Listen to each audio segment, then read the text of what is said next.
Nous sommes ravis de vous savoir au rendez-vous de l'actualité sur Canal 3 Bénin. Voici les titres du journal. Des membres du gouvernement face à la presse nationale et internationale. C'était ce matin à Cotonou, au menu des échanges, un besoin de clarification sur l'ensemble des mesures prises en Conseil des ministres mercredi dernier pour faire face à la flambée des prix des produits de grande consommation. Et pour l'occasion, assurance a été donnée de prendre toutes les dispositions pour l'effectivité des dites mesures. Nous parlerons ensuite du projet promotion de la santé des droits sexuels et reproductifs. La deuxième phase a été lancée cette semaine à Boïcom. Elle vient compléter les précédentes actions menées par divers acteurs lors de la première phase en vue de promouvoir chez les adolescents et jeunes des comportements sexuels sains et sûrs et favoriser l'accès à l'utilisation des services SDR-CR et VIH-Sida. Le coût du projet est évalué à 3 milliards de francs CFA, financé par le Royaume des Pays-Bas. Et puis nous irons au Centre des œuvres universitaires et sociales d'Abomey-Calavi pour parler d'une campagne de sensibilisation sur le harcèlement en ligne et les techniques de protection des données personnelles. C'est une initiative des étudiants de l'UNESTIM et le point de ralliement, c'était l'OCOSA dans le département du Mono. Geoffroy Mentan nous en parlera dans ce journal. Voilà pour le sommaire. Bien bonsoir et bienvenue à notre grande édition du soir de ce samedi 26 mars 2022. Des membres du gouvernement ont effectué une sortie médiatique ce samedi à Cotonou. Au menu des échanges, un besoin de clarification sur l'ensemble des mesures prises en Conseil des ministres mercredi dernier pour faire face à la flambée des prix des produits de grande consommation. Ici, les conférenciers ont dit et noté une grande satisfaction chez les consommateurs et les partenaires sociaux. Eh bien, ils ont annoncé que les dispositions sont déjà prises pour l'effectivité des dites mesures. Le point de cette conférence de presse avec Herman Niambossou et Henri Cantin. Face à la cherté des produits de grande consommation, réponse appropriée du gouvernement. Si les partenaires sociaux, les responsables d'associations de consommateurs ont dans leur ensemble salué la batterie de mesures prises pour soulager le consommateur béninois, le gouvernement se veut encore plus incisif sur la pédagogie, mais aussi la démarche en vue de l'effectivité des mesures sur le marché. Tous ces efforts-là, quand on les a présentés, certains se sont interrogés tout de suite en disant « mais ils ont bien visé le pain, ils ont visé le gasoil, ils ont visé le ciment. On n'a pas entendu, en dehors du riz qu'ils ont également cité, on n'a pas entendu parler du lait, du sucre, des pâtes alimentaires et autres. » Mais quand on a bien lu le compte-rendu du Conseil des ministres et qu'on voit la mesure d'abattement qui est appliquée au prix du fret aussi bien maritime qu'aérien, on comprend et on en déduit que tous les autres produits de grande consommation que j'ai cités là sont également concernés parce que ce sont des produits qui sont importés en gros volume et qui font l'objet de fret. La rencontre avec les hommes et femmes des médias ce samedi vise essentiellement à clarifier un certain nombre de points afférents aux mesures de régulation annoncées mercredi dernier en Conseil des ministres et qui, en principe, sont suivies d'effets immédiats. Les équipes sont mobilisées sur le terrain depuis déjà bientôt 10 à 15 jours pour éviter non seulement les spéculations, mais là, depuis l'annonce des mesures, pour faire respecter les prix plafonds que nous avons donc décidés et surtout pour faire respecter les prix annoncés. Les mesures ne sont pas des moindres. Les mesures structurelles qui existaient se poursuivent. Les cantines scolaires, on ne va plus les démontrer. Au contraire, nous sommes en train d'intensifier pour permettre aux enfants d'avoir au moins un repas chaud par jour. Le projet H, qui est déjà à sa phase de généralisation. Les échanges sont longuement revenus sur la vérité des prix en cours sur le marché mondial et qui appellent de la part du gouvernement béninois des dispositions idoines pour éviter une situation insoutenable aux consommateurs. Chaque citoyen doit aider aussi l'administration à réussir ce challenge, à faire en sorte que les uns, parce que plus avisés, ne profitent pas de cette crise mondiale pour faire vivre la misère à nos populations. Et notre devoir, c'est de veiller à cela. Les mesures sont prises et seront renforcées au fil des jours, avisent les conférenciers. Mais au-delà, il est un besoin réel de formation et de sensibilisation des commerçants et acheteurs. La ligne verte promise viendra à coup sûr sonner la fin de la récréation chez des commerçants véreux qui rivalisent d'imagination et n'auront aucune occasion pour contourner le dispositif de contrôle mis en place par les services des ministères concernés. Voilà un compte rendu signé Herman Nyamboussou et Henri Gantin. La Fondation Malekhossou aussi s'invite autour du débat sur ces mesures prises par le gouvernement pour réguler les prix des produits de grande consommation au Bénin.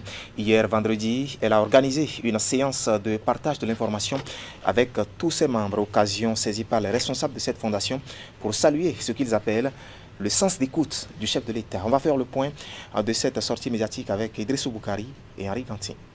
Nous remercions cet acte du gouvernement et nous devons l'encourager. Face aux affres de la cherté de la vie au sein des populations depuis quelques mois, le président Patrice Talon a pris le taureau par les cornes. En Conseil des ministres le mercredi 23 mars, en effet, le gouvernement a annoncé une batterie de mesures sociales pour soulager les peines des populations. Sensible à ces actions et reconnaissante à l'endroit du chef de l'État, la Fondation Malekhossou a initié ce vendredi à son siège une séance de partage de l'information sur ces mesures avec les imams et fidèles musulmans membres de la Fondation. Chers béninoises et béninois, accompagnons le chef de l'État. Il fait de bonnes choses. Oui, quand on dit opposant, ce n'est pas opposant pour opposer, c'est opposant pour amener des idées constructives, des conseils. C'est ça qu'on appelle l'opposition. Pour la Fondation Malekhossou, ces mesures prises par le gouvernement contribueront sans doute à atténuer les souffrances des populations. Elle invite par ailleurs le chef de l'État, Patrice Talon, à tendre la main à ses adversaires politiques en prison ou en exil, au fin de travailler ensemble pour le bonheur du peuple béninois. Et si nous sommes réunis ici aujourd'hui, c'est pour féliciter notre gouvernement, à sa tête le président Patrice Talon, parce que chez nous les musulmans, qui ne remercie pas l'homme, ne peut pas remercier Dieu. Nos frères qui sont en train de travailler à l'usine de Cotem étaient à la maison, ça fait plusieurs années. La direction générale de la SEDECO a voulu les prendre en compte.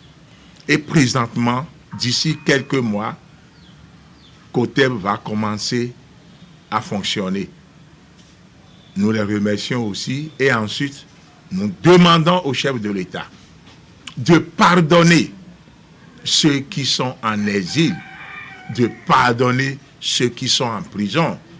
Même si ceux-là ne veulent pas demander pardon, nous, les imams, alpha et les non-musulmans, membres de la Fondation Malekhossou, demandent pardon à leur place. Un pardon sincère et une réelle réconciliation pour construire le Bénin dans la paix et la concorde, tel est le vœu de la Fondation Malekhossou. Cette fondation qui a effectué il y a quelques jours sur fonds propres une tournée dans le nord et le centre du pays pour sensibiliser les jeunes sur la conduite à tenir face aux actes de terrorisme. Direction d'Assazoumé, où les différents acteurs impliqués dans la mise en œuvre du projet Benkadi se sont retrouvés cette semaine pour réfléchir sur le contenu. C'était à la faveur d'un atelier d'échange et de concertation. Et les participants ont saisi cette occasion pour mieux s'informer sur leur rôle. Et à l'issue des assises, ils ont adopté une feuille de route pour l'atteinte des objectifs. Imet Hélène Amossou pour les détails. Pour un monde plus durable, résilient et inclusif, des acteurs se mobilisent davantage. ADASA, partenaires étatiques, collectivités locales, coopération bilatérale et multilatérale se sont réunis autour des membres de la plateforme des acteurs de la société civile au Bénin, PACIB. Cette rencontre d'échange et de concertation est initiée dans le cadre de la mise en œuvre du projet Benkadi. Les assises visent à créer les conditions d'une pleine participation et d'une pleine implication effective des partenaires stratégiques. Au niveau des ministères sectoriels, il y a plusieurs interventions pour renforcer la résilience des communautés. Le mal est toujours là. Le mal étant là, il faut réfléchir à des approches plus innovantes. Le présent atelier se tient dans un contexte où la mutualisation de nos moyens d'action ainsi que le renforcement de la synergie et la complémentarité entre les ministères sectoriels, les partenaires techniques et financiers et les initiatives de la société civile au sens large du terme sont indispensables pour relever les défis de résilience auxquels les communautés sont confrontées face aux effets des changements climatiques dans notre pays, le Bénin. Élargie à 10 communes de 5 départements du pays, l'initiative Benkadi est lancée le 21 juin 2021 à Cotonou. Elle est initiée conjointement par la PACIB et ses homologues de la société civile burkinabé, ivoirienne, malienne et l'ONG néerlandaise World and Dad. Le projet est financé par le ministère des Affaires étrangères des Pays-Bas. Il vise à contribuer à l'efficacité des politiques publiques pour des solutions structurelles à la vulnérabilité des communautés face aux effets des changements climatiques. Face à ces enjeux, une kyrielle de documents, de politiques, de stratégies et d'initiatives de projets et programmes sont implémentés et actuellement mis en œuvre dans les différents secteurs les plus concernés pour mieux juguler les contraintes de développement durable insufflées par les changements climatiques. Mais les efforts du gouvernement ne sauraient aboutir si le travail de cohésion, de coordination, de communication entre acteurs intervenants et surtout des synergies entre acteurs publics et non étatiques n'est pas renforcé pour éviter les duplications des actions et assurer la rationalisation de l'efficience des ressources disponibles. Présents à ces assises de Dassa, les différentes parties ont une fois encore été informées sur les activités prévues et les stratégies définies. Les participants ont aussi été situés sur leur rôle et responsabilités. Ce faisant, les organisateurs ambitionnent de favoriser la synergie et la complémentarité d'action. La démarche de la PACIB va permettre l'établissement d'une cartographie des projets et programmes centré sur la BE au sein des différents ministères et structures partenaires. Sur la base des recommandations faites au terme des travaux, une feuille de route conjointe a été établie en vue de l'atteinte des objectifs du projet au Bénin. Tout à fait. Nous allons rester avec Imet Selena Moussou pour parler d'un autre projet. Il s'agit du projet promotion de la santé des droits sexuels et reproductifs dont la deuxième phase a été lancée cette semaine. À Boïcon, la cérémonie de lancement a mobilisé autour de cœur des ONG partenaires impliqués dans la mise en œuvre du projet et quelques représentants des cibles et bénéficiaires d'un coût global de plus de 3 milliards de francs CFA financés par le Royaume des Pays-Bas. Eh bien, cette deuxième phase vient compléter les précédentes actions menées par divers acteurs lors de la première en vue de promouvoir chez les adolescents et les jeunes des comportements sexuels sains et sûrs. Suivez. Acteurs engagés, ils ont travaillé ces dernières années à l'amélioration de la santé et des droits sexuels et reproductifs des adolescents, adolescentes et jeunes du Bénin. Fort des résultats, ils réaffirment ici leur engagement à poursuivre les diverses initiatives entreprises. Pour cette deuxième phase du projet de promotion de la santé et des droits sexuels et reproductifs, PSDSR, les bénéficiaires et cibles sont les adolescents, adolescentes et jeunes filles de 20 à 24 ans, des femmes en âge de procréer en plus des garçons et les hommes. La prise de conscience pour un changement de comportement ne saurait se faire remarquer dans le temps si les interventions ne se poursuivent. Les accompagnements que recevaient les jeunes et adolescents dans les établissements scolaires, dans les centres de formation professionnelle, étaient soutenus par leurs parents qui, à travers d'autres espaces de discussion. Et globalement, le déclic donné a permis de constater un début de changement de comportement. Pour ses partenaires et autres acteurs impliqués dans le projet, le concours et la collaboration des uns et des autres les 4 années écoulées ont permis d'obtenir des résultats importants. Dans les zones sanitaires couvertes par le PSDSR 1, plusieurs approches ont été développées, lesquelles ont conduit à la diminution du nombre de grossesses précoces en milieu scolaire, une confiance plus accrue des bénéficiaires aux agents de santé, mais aussi une structuration des adolescents et jeunes qui agissent désormais comme des acteurs de changement de comportement dans leur milieu respectifs. Malgré ces résultats intéressants, il y a encore des défis, comme la persistance des normes socio-culturelles, des cas de violence basés sur le genre, tant au niveau communautaire que dans les familles, les faibles accès aux services de santé sexuelle et reproductive par les adolescents et jeunes. Une deuxième phase, grâce aux efforts de nous tous, permettra d'atténuer ces défis persistants. Démarré le 1er janvier 2022, le PSDSR 2 va prendre fin le 31 décembre 2026. À terme, 91 000 adolescents, dont 44 000 jeunes filles seront impactés. Les couches cibles sont réparties dans 9 communes des départements du Mono, du Koufo, de la Donga et de la Libori. La méthodologie de travail lors des différentes activités retenues avec les jeunes sera participative.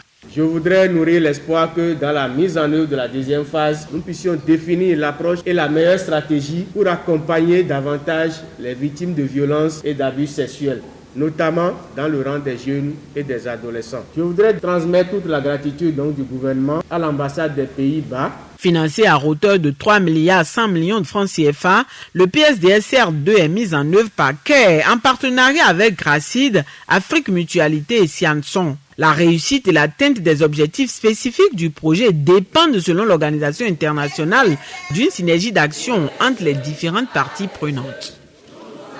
Voilà, compte rendu signé Imet Célène Amoussou et Georges Vaudonon. De Boïcon, rendons-nous à Grand Popo, dans le département du Mono, où des avant-projets d'arrêté et de décret d'application du titre 5 bis du Code foncier domanial en République du Bénin sont en étude de validation. C'est à la faveur d'un atelier, fruit de la collaboration entre l'Agence béninoise de gestion intégrée des espaces frontaliers, l'Agence nationale du domaine et du foncier et bien d'autres structures. Geoffroy Mentan et Florent Dehou pour le point. Au cœur de cet atelier qui ouvre ici ses portes, le titre 5 bis du Code foncier est domanial en vigueur au Bénin. Il est en effet attendu des participants réunis pour l'occasion à l'hôtel Bel Azur de Grand Popo, dans le département du Mono, la validation des avant-projets d'arrêté et de décret d'application de ce titre 5 bis. On a besoin de démontrer l'importance de l'atelier qui nous réunit ce jour 24 mars 2022. En effet, la délimitation des distances des bandes de haute sécurité frontalière et de sécurité frontalière ne peut être uniforme sur toute l'étendue du territoire, car les réalités frontalières ne sont pas les mêmes d'une commune à une autre. Prennent part aux travaux des maires et autres chefs services des affaires domaniales des communes frontalières situées dans les départements du Zou, du Koufo, de l'Ouémé, du Plateau et du Mono. Pour faciliter leurs tâches, il est prévu des communications sur des thématiques telles que législation sur la zone frontalière et présentation générale, des tests réglementaires sur le foncier et les projets d'arrêté et de décrets d'opérationnalisation du titre 5 bis. Cet atelier regroupe 15 communes frontalières et permettra de finaliser la phase inclusive de validation avant un compte rendu au gouvernement. Déjà, dans le cadre de l'opérationnalisation de ce titre en lien avec la politique nationale de développement des espaces frontaliers, l'ABJF voit ses actions renforcées par l'introduction du concept de zone frontalière dans les stratégies de défense et de sécurisation des espaces frontaliers du Bénin avec ses voisins. Surtout au regard du contexte sécuritaire des pays côtiers qui a beaucoup évolué. Cet atelier est le second du genre organisé dans la zone sud. Il est le fruit de la collaboration entre l'Agence béninoise de gestion intégrée des espaces frontaliers, ABJF, l'Agence nationale du domaine et du foncier, ANDF, et d'autres structures. Honorables invités, l'objectif du présent atelier est de retenir de façon définitive et de manière consensuelle les bandes de haute sécurité frontalière et les bandes de sécurité frontalière. La détermination de ces deux bandes permettra au gouvernement de notre pays d'amorcer l'opérationnalisation des nouvelles dispositions du Code foncier domanial dans les zones frontalières. L'atelier est intitulé « La propriété foncière dans la zone de sécurité frontalière ». Les travaux durent 48 heures. Dans le reste de l'actualité ce soir, la fête identitaire de l'ère culturelle Tchabé, elle est dénommée Dei Bile et elle a lieu dans un peu moins d'un mois. Et en prélude à l'événement, vous allez le voir sur ces images, les responsables de l'association Egbei Bile ont présenté le contenu au président du Conseil économique et social hier vendredi. Augustin Tagué-Bian les a reçus. C'était à la faveur d'une audience. Écoutons ici le président de l'association au sortir de cette audience. Il est au micro de William Clécan et Elvis Tonocoin. Egbei Bile est l'association porteuse de la fête identitaire des Tchabé du monde entier, dénommé ODI Biller. Et nous projetons de l'organiser dans la semaine pascale prochaine, c'est-à-dire du 12 au 17 avril. Et c'est à ce sujet que nous avons sollicité une audience de la haute autorité de ces lieux. La fête identitaire est juste une activité qui veut valoriser et promouvoir notre culture, nos patrimoines culturels, naturels, touristiques, cultuels, et j'en passe. Il s'agit précisément aujourd'hui en Pays Tchadien d'un renouveau culturel, si on peut le dire ainsi. Nous avons sollicité, nous avons invité le président, dans la mesure où ces hautes fonctions pourraient lui permettre d'honorer de sa présence physique l'événement. Nous avons bien voulu qu'il nous fasse ce privilège, comme il a fait ce matin en nous accordant cette audience. Nous lui avons dit aussi qu'il ne s'agit pas du tout d'une activité politique. Merci pour le conseil. Sur tout un autre plan, le Centre des œuvres universitaires et sociales d'Abomey-Calavi organise une campagne de sensibilisation des étudiants de l'UNESTIM sur le harcèlement en milieu, sinon en ligne, et bien sûr des techniques de protection des données personnelles. Et l'initiative les a amenés à Lokossa, dans le département du Mono. Lokossa, toujours froid maintenant, nous fait ici le point de la cérémonie de lancement de cette campagne. Regardez.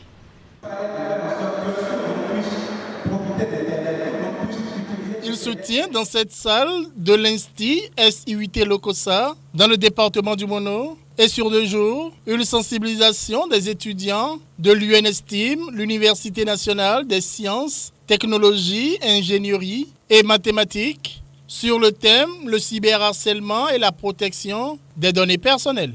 L'ouverture de la séance a été présidée dans la matinée de ce jeudi 24 mars 2022 par la directrice du Centre des œuvres universitaires et sociales d'Abomey-Calavi, Kous Assé.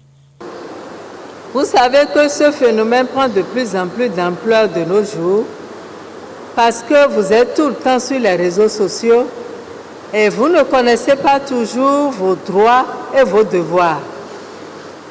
Également, vous ne savez pas toujours comment vous protéger des autres. C'est pour cela que lors de l'arbitrage du PTA, nous avons accepté ce projet qui a été voulu par vos responsables. Et pour ce faire, nous avons fait venir ici à Lokossa les étudiants d'Abomey et de Dassa pour qu'ils viennent tous profiter de cette formation. Cette sensibilisation sur le harcèlement en ligne et les techniques de protection de données personnelles sera marquée par plusieurs communications et des débats. Elle est une opportunité offerte aux participants pour être formés sur les sites Internet non sécurisés, les formes de harcèlement en ligne et la cybercriminalité. Même si ce phénomène est presque rare chez nous à l'UNESTIM, il faut quand même le prévenir. Parlant de la protection des données personnelles, c'est ce qu'il y a de plus utile pour moi et pour tous ici présents. C'est un thème qui vient à point nommé et j'espère que le communicant pourra réellement toucher le cœur des étudiants. Et vous qui êtes ici, je vous exhorte à une assiduité parce que vous serez nos relais auprès de vos camarades qui sont restés là-bas. Parce que nous ne pouvons pas faire venir tout le monde pour la formation, ils doivent aller au cours et vous aussi. Donc, tout ce que vous allez apprendre ici, je vous exhorte à les relayer auprès de tous vos camarades. À l'issue des 2 jours, ces étudiants de l'UNESTIM seront mieux outillés sur les techniques de protection des données personnelles et sur la loi portant code du numérique en République du Bénin. Voilà, c'est l'essentiel à retenir ce soir quant à l'actualité sur Canal 3 Bénin. Toute l'équipe technique et celle de la rédaction qui m'accompagne vous remercie de nous avoir suivis. Restez en compagnie de nos programmes. Moi, je vous retrouve demain dimanche, si Dieu nous prête vie. Bonne suite de week-end à toutes et à tous et à demain.